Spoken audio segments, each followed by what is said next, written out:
அனைவருக்கும் வணக்கம். ஜெய்பாலன் YouTube channel சார்பாக உங்கள் அன்புடன் வரவேற்கிறேன். ஜெய்பாலன். தனுசு ராசிக்கு 15/2/2026 முதல் 21/2/2026 வரை தனுசு ராசிக்கு எப்படி பார்ப்போம்.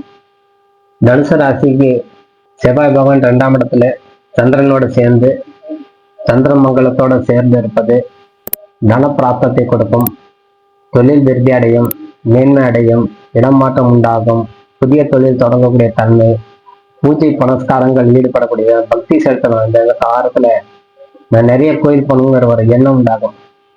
இந்த காலத்துல உங்களுக்கு கொடுக்கக்கூடியது அமோகமான காலம் அப்படின்னு எடுத்தாலே நீங்க பக்தி மார்க்கத்துல செல்வதே சிறந்தது.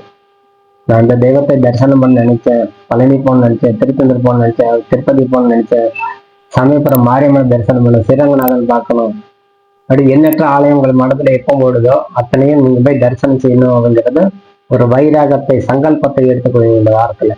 அதை தெய்வ தரிசனம் காணக்கூடிய வாரம் அப்படின்னு சொல்லலாம். காரணம், 3ஆம் இடத்துல அமர்ந்தக்கூடிய கிரகம் ரொம்ப அமோகமாக முயற்சி தெய்வ தரிசனத்தை வழிவகுத்து செல்வார்கள்.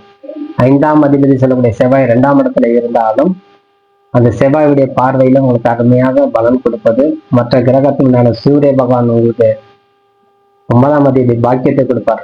அதுவே பாக்கியஸ்தானம் அப்படின்னு சொல்லுவோம். அது பாக்கியஸ்தானம் சொல்ல 9ஆம் அதிபதி 3ல இருந்தாலும் அதிலே புதன் கூடியிருப்பது, சுக்கிரன் பகவான் அதிலே அமர்ந்து இருப்பது அனைத்தும் வெற்றி பெறக்கூடிய. அது இல்லாம உங்க ராசிநாதன் சொல்லக்கூடிய குரு பகவான் சுக்கிரனையும் பார்க்கிறார், சூரியனையும் பார்க்கிறார், சனியும் பார்க்கிறார், ராகுவும் பார்த்துக்கிறார், அடுத்து சந்திர பகவானும் பார்த்துக்கிறார். அதனால குரு, உங்க ராசிநாதன் குரு பகவான் அனைத்து கிரகத்தையுடைய தொடர்பு உண்டாகும் போது நீங்கள் திருமணம் நடக்கக்கூடிய தன்மை, உங்களுக்கு நீண்ட காலம் எதிர்பார்ப்பு, நீண்ட தூர பயணம், நீண்ட காலம் செய்ய வேண்டிய கடமை அனைத்தும் வெற்றி பெறக்கூடிய தன்மை உண்டாகும்.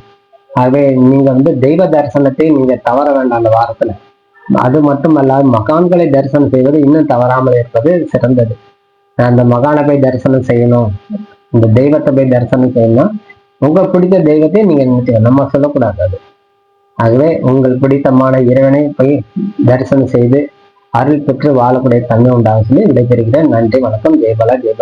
வாழ்க்கை வளர்க்கிறேன்.